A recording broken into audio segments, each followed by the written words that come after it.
आइए देखिए क्या है आज की खबरों में। भारतीय जनता पार्टी के बैनर तले 11 मई गुरुवार को 2000 करोड़ के शराब घोटाले के मद्देनजर मुख्यमंत्री भूपेश बघेल से इस्तीफे की मांग करते हुए जिला स्तरीय धरना प्रदर्शन किया गया। इस मौके पर भाजपा नेताओं व कार्यकर्ताओं ने कांग्रेसी कुशासन की सच्चाई से लोगों को अवगत कराया। इस मौके पर भाजपा जिलाध्यक्ष डॉक्टर राजीव सिंह ने कहा कि छत्तीसगढ़ की महिलाओं से पूर्ण शराबबंदी का वादा करके सत्ता में आई कांग्रेस की भूपेश सरकार ने शराब को अवैध कमाई का जरिया बनाकर अनवर ढेबर को इस घोटाले का सरगना बना दिया और उसके द्वारा वसूली की रकम ऊपर तक पहुंचाई गई। डॉक्टर सिंह ने आगे कहा कि शराब घोटाला करके 40% तक के राजस्व की क्षति पहुंचाई गई, जो सत्ता के संरक्षण के बिना संभव नहीं है। साथियों, भारतीय जनता पार्टी प्रदेश नेतृत्व के आह्वान पे आज पूरे छत्तीसगढ़ प्रदेश में हर जिले में महाधरना का आयोजन किया गया है। यह महाधरना जो अभी 3 दिन पूर्व ईडी ने 2000 करोड़ रुपए का शराब घोटाला जो किया छत्तीसगढ़ सरकार ने, उसको उजागर किया है इस ईडी ने। और यह एक बहुत ही बड़ा घोटाला है। शराब घोटाला हम दिल्ली में भी सुनते आए थे, लेकिन दिल्ली से भी करीब मेरे को लगता है 10 गुना बड़ा यह घोटाला बताया गया है। यह 2000 करोड़ का अभी जो सामने आया है, यह हजारों करोड़ का घोटाला आगे मुझे लगता है आएगा। तो यह भूपेश सरकार या कांग्रेस की सरकार जो लगातार भ्रष्टाचार में लिप्त है, उन लोगों ने इतना बड़ा एक सिंडिकेट खेल रखा था जिसमें कि रायपुर के महापौर एजाज ढेबर के भाई अनवर ढेबर पकड़ाए हैं। और अनवर ढेबर ने एक इतना बड़ा सिंडिकेट बना रखा था कि चाहे वो डिस्टिलरीज हो, चाहे वो मनी वेंडर्स हो, चाहे वो कोई भी स्थान जहां से यह सप्लाई होता है, हर जगह अपने आदमी रखे हुए थे और वो सारा पैसा अनवर ढेबर को पहुंचाते थे। अनवर ढेबर जो है वह कांग्रेस सरकार को पहुंचाते थे। इसमें जो कई वरिष्ठ इनके आका वरिष्ठ ब्यूरोक्रेट्स भी लिप्त थे, तो ऊपर सरकार को पहुंचाई जाती थी।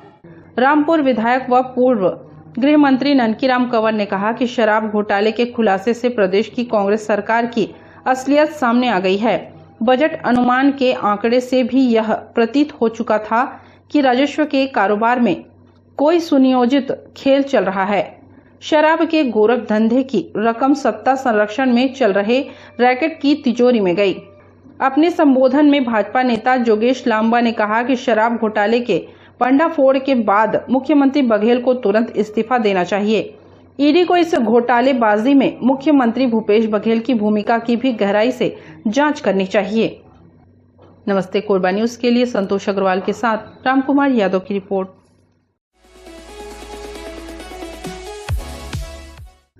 घने जंगल के बीच कोयले का अवैध भंडारण कर अफरा तफरी की जा रही है। इसकी सूचना पर एसडीएम कोरबा राजस्व खनिज विभाग की टीम ने मौके पर पहुंचकर छापा मारा, जहां मौके से 5 ट्रेलर एवं 2 ट्रैक्टर को जब्त कर करतला पुलिस के सुपुर्द कर दिया गया। जमीन के उपयोग को लेकर भी राजस्व विभाग की टीम मामले की जांच कर रही है। बताया जा रहा है कि करतला थाना क्षेत्र के कुछ लोगों द्वारा कोयले का अवैध भंडारण कर लोडिंग अनलोडिंग किया जा रहा था। कलेक्टर को जब इसकी सूचना मिली तो उन्होंने एसडीएम कोरबा के नेतृत्व में एक टीम बनाकर मौके पर छापा मारा, जहां कोयला भंडारण के संबंध में पूछताछ की गई तो कोई भी दस्तावेज प्रस्तुत नहीं किया जा सका। नमस्ते कोरबा न्यूज के लिए अजय अग्रवाल के साथ रामकुमार यादव की रिपोर्ट। डॉक्टर राजेंद्र प्रसाद नगर वार्ड क्रमांक 28 में आयुष्मान कार्ड बनाने के लिए पार्षद कार्यालय में शिविर लगाया गया, जिसमें बड़ी संख्या में वार्ड के लोगों ने अपना आयुष्मान कार्ड बनवाया। पार्षद प्रतिभा निखिल शर्मा ने बताया कि स्वास्थ्य विभाग के कर्मचारियों के सहयोग से पार्षद कार्यालय में 2 दिवसीय शिविर लगाया गया है, जिसमें पूरे वार्ड में छूटे हुए लोगों का आयुष्मान कार्ड बनाया जा रहा है। उन्होंने ऐसे लोगों से निवेदन भी किया जिनका आयुष्मान कार्ड अभी तक नहीं बना है, वह इस शिविर का फायदा उठाएं और अपना आयुष्मान कार्ड अवश्य रूप से बनवा ले। राजेंद्र प्रसाद नगर फेज 2 में स्वास्थ्य विभाग के सहयोग से आयुष्मान कार्ड बनाने का शिविर लगा गया है, जिसमें आम जनता के लिए आयुष्मान कार्ड बनाया जा रहा है और हमारे वार्ड वासी 28 वार्ड के जितने वासी हैं सब अपना अपना आयुष्मान कार्ड बनवा रहे हैं, इसका लाभ और उठा रहे हैं। नमस्ते कोरबा न्यूज के लिए अजय अग्रवाल के साथ ममता साहू की रिपोर्ट।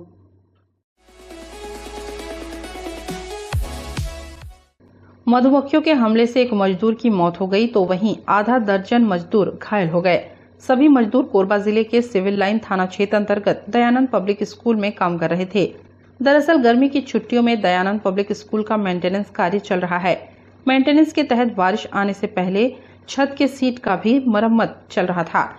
स्कूल के मेंटेनेंस में 1 दर्जन से अधिक मजदूर काम कर रहे थे। वहीं सर्वमंगला नगर निवासी गोपाल जलतारे लगभग 20 फीट ऊंचाई पर छत की सीट लगा रहे थे। सीट लगाने के दौरान स्कूल में ही छत्ता बनाकर रहने वाले मधुमक्खियों ने अचानक गोपाल जलतारे एवं अन्य मजदूरों पर हमला कर दिया। अन्य मजदूर जहां अपनी जान बचाकर भागे, वहीं मधुमक्खियों के हमले से बचने के दौरान गोपाल ऊंचाई से गिर गया, जिससे उसकी मौत हो गई। वहीं जान बचाकर भागने वाले आधा दर्जन मजदूर भी घायल हो गए, जिनका इलाज जारी है।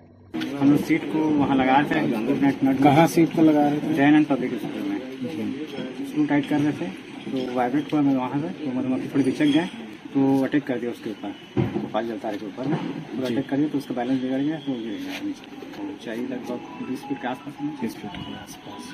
और कितने लोग थे वहाँ काम कर रहे थे? और तो 2-3 लोग थे, बाकी हम लोग को उसी मधुमक्खी लोग काटे हैं सब तरह। मृतक का नाम क्या है? गोपाल जलतारे। DPS स्कूल में क्या काम कर रहे थे?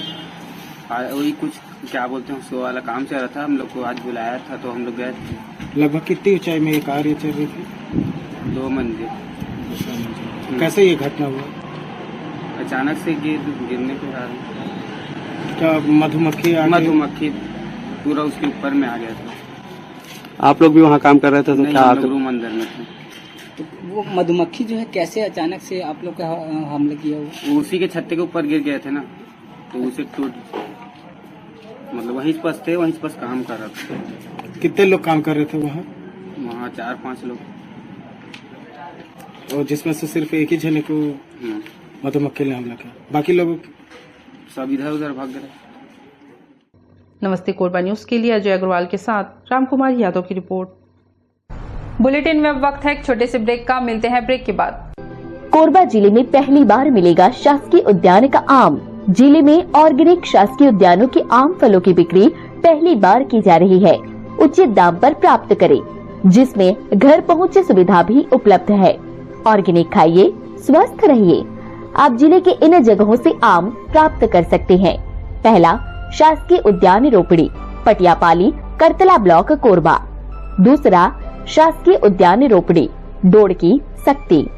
और तीसरा, कोरबा में Anant Anchala fruit centre, flat number 105, I block, helipad road, Mudapar. शासकीय उद्यानों के बॉम्बे ग्रीन, सिंदूरी, दशहरी, लंगड़ा, हिमसागर, मालदा, चौसा, अचारी आदि आम कच्चा और पका हुआ आप घर पहुंच सेवा के साथ प्राप्त कर सकते हैं। इन मोबाइल नंबर पर संपर्क करें 7047085573, 9630871566, 6263515580 और 7898227128।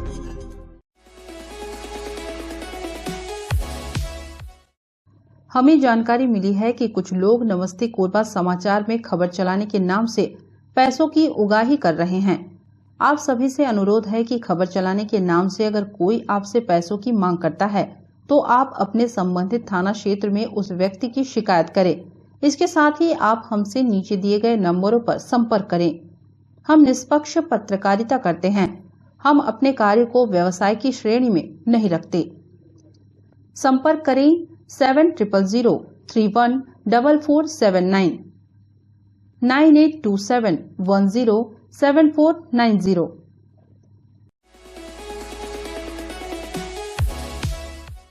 शिक्षकों की वरिष्ठता सूची में त्रुटि के मामले लगातार सामने आ रहे हैं।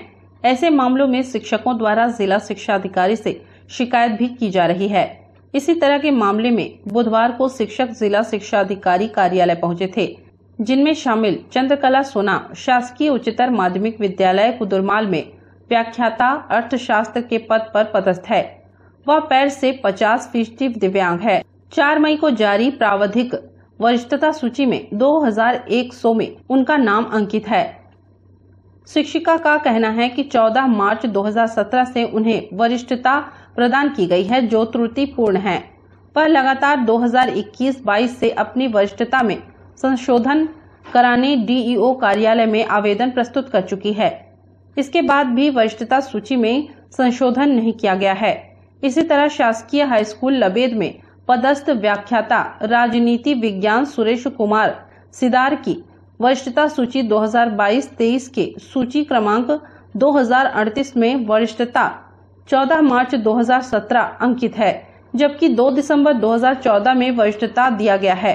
उक्त संबंध में परीक्षण उपरांत त्रुटि सुधार के लिए प्रस्ताव प्रपत्र अंकित है। इसी तरह शासकीय हाई स्कूल नोनदहरा राजनीति विज्ञान व्याख्याता योगेश्वर गबेल की वरिष्ठता सूची भी 2 दिसंबर 2014 के बजाय 14 मार्च 2017 अंकित है। उन्होंने जिला शिक्षा अधिकारी को ज्ञापन सौंपते हुए वरिष्ठता सूची में सुधार की मांग की है। हम लोग सब यहाँ एकत्रित हुए हैं सर, क्योंकि हमारी वरिष्ठता में जो है संशोधन करने के लिए हम लोग यहाँ डीओ ऑफिस के लिए आए हैं सब।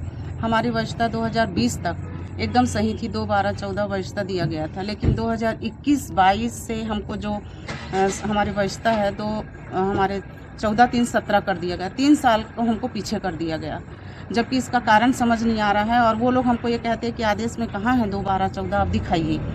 चूँकि हम लोग का प्रमोशन जितने भी है सबका एक साथ हुआ था हमारा प्रमोशन उस समय 2/12/14 के लिस्ट में, और इनका कहना वो लिस्ट जो है कैंसिल हो गया।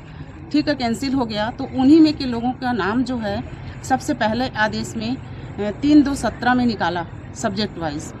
फिर उसमें जो छूट गए थे उन्होंने जब आवेदन दिया तो उनके आवेदन पर गौर करते हुए फिर उन्हें 14/3/17 में उन्हें फिर व्याख्याता के पद पर वो लोग पदोन्नति दिए। और उसके बाद आज ये पूछते हैं कि आपके 14/3/17 में कहाँ लिखा है कि आपको 2/12/14 से वरिष्ठता दिया जाए, और ये बातें 3/2/17 के उसमें लिखा हुआ है, उनका ये कहना है। तो हम लोग कहाँ जाए? उसी लिस्ट के लोग हैं, साथ में एक साथ आए, काउंसलिंग भी हम सबका एक साथ हुआ, और पद स्थापना भी हमें 30 मई 17 से एक साथ दिया गया सारे सब्जेक्ट वाले को। 30 मई 17 को हम सब अपने अपने जगह में गए, और उसके बाद अब ये जो अभी समय आया वरिष्ठता का संशोधन, हम 2 साल से लगातार दे रहे हैं इसी बात को कि संशोधन करिए, हमारा भी 2/12/14 होगा, लेकिन वो नहीं करते, बोलते आदेश दिखाइए, आदेश दिखाए। हम कहाँ से लाएं आदेश? कितने लोग हैं ऐसे आप लोग? अभी तो लगभग हम लोग यहाँ तो अभी 7-8 लोग यहाँ पर एकत्रित है ऑफिस के आसपास में, ऐसे बहुत सारे लोग हैं। और जो उस लिस्ट में है उनका कहना है कि उनको हम नहीं दे सकते 2/12/14, जो दूसरा लिस्ट निकला है, आप उसका आदेश लाइए। तो ये आदेश तो विभाग ही जारी करेंगे कि हमको क्या वरिष्ठता दिया जाना चाहिए, और कारण भी बताएं भाई कि क्या है, क्योंकि सब हम तो एक ही साथ के हैं, 2/12/14 के हैं। उसको कैंसिल किया, आपने टुकड़े टुकड़े में लिस्ट निकाला, तो उसमें गलती हम लोग की तो नहीं है वहाँ पर। आपने जो पहला आवेदन दिया था उस संबंध में डीओ साहब क्या बोल रहे हैं? डीओ सर से तो चर्चा हुआ था, तो उस समय वही बोले कि वहाँ से जो होगा, जब पिछले साल की बात है ये 2022 में जब मैं आवेदन दी तो उनसे मिली, तो वो यही बोले कि हो जाएगा, वैसे आप ही नहीं हो, बहुत सारे लोग हैं, हो जाएगा सुधार बोले। और हमने इस उम्मीद पे कि हो जाएगा सुधार, नहीं हुआ। अभी फिर वरिष्ठता निकला, फिर वही हाल है, हमारा नहीं हुआ। और हम जब संबंधित बाबू से कल मिले तो वो यही कहते हैं कि सब ठीक है, आपको है पात्रता 2/12/14 का, लेकिन मैं नहीं कर सकता क्योंकि यहाँ 2/12/14 आपका लिखा नहीं है। कहीं लिखा, कहाँ लिखा है आप दिखाइए आपके आदेश में, जो कि 3/2/17 में लिखा हुआ है। तो गलती हमसे तो नहीं हुई है ये गलती। नमस्ते कोरबा न्यूज के लिए अजय अग्रवाल के साथ संतोष अग्रवाल की रिपोर्ट।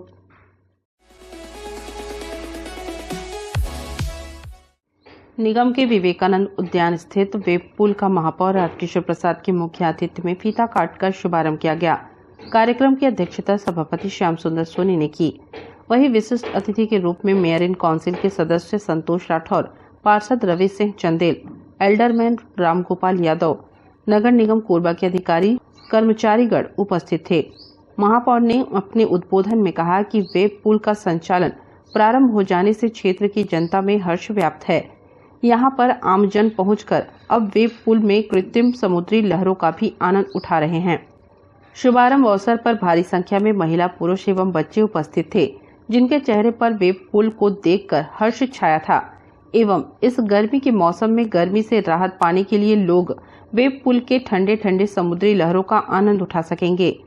सीएसबी चौक के समीप स्थित नगर पालिक निगम कोरबा के विवेकानंद उद्यान का वेब पुल संचालन सप्ताह में 2 दिन बुधवार एवं रविवार को सुबह 9 बजे से 10:30 बजे तक महिलाएं व परिवार के लिए तथा सुबह 10:30 से 1:30 बजे तक केवल पुरुषों के लिए खुला रहेगा, जहां पर इस बढ़ती गर्मी के मौसम में लोग ठंडी व कृत्रिम समुद्री लहरों का आनंद उठा सकेंगे। आज यहाँ विवेकानंद उद्यान के अंतर्गत बने हुए वेब पुल का आज शुभारंभ हुआ है। अभी चूँकि स्कूलों की भी गर्मी की छुट्टियाँ हो गई है, तो स्कूल के बच्चे और उनके परिजन यहाँ सप्ताह में 2 दिन चलने वाले वेब पुल का आनंद ले सकेंगे। आज उसका विधिवत शुभारंभ हुआ है और इसके जो प्रभारी हैं सांडिल जी जो निगम के स्कूटी इंजीनियर हैं, इसके प्रभारी हैं, तो उन्होंने बताया कि सप्ताह में 2 दिन का रखें समय, सुबह 9 से 10:30 1.5 घंटे का, और फिर बीच में आधा घंटे का गैप, फिर 11 से 12:30 तक या 1 बजे तक जो भी। तो इसमें कुछ उचित फीस निर्धारित की गई है, तो जो भी हितग्राही हैं इसमें बच्चे के साथ परिवार के साथ आना चाहते हैं और इसमें उचित फीस जमा करके इस वेब पुल का आनंद ले सकेंगे। आज उद्घाटन अवसर पर देखा हमने कोरबा की काफ़ी बड़ी संख्या में बच्चे भी, युवा साथी भी और सियाने भी और महिलाएं भी सब वेब पुल का आनंद लेने के लिए उमड़ पड़ी है। तो मैं कामना करता हूं कि गर्मी की छुट्टियों भर ज़्यादा संख्या में कोरबा शहर के लोग इस वेब पुल का आनंद उठा सकेंगे। कृत्रिम समुद्री लहरों का आनंद सब उठा रहे। नमस्ते कोरबा न्यूज़ के लिए अजय अग्रवाल के साथ संतोष अग्रवाल की रिपोर्ट। न्यूज के इस बुलेटिन में बस इतना ही। न्यूज अपडेट के लिए जुड़े रहें हमारे YouTube channel, Facebook, Telegram, Instagram, Twitter को सब्सक्राइब, लाइक, कमेंट करना ना भूलें। नमस्कार।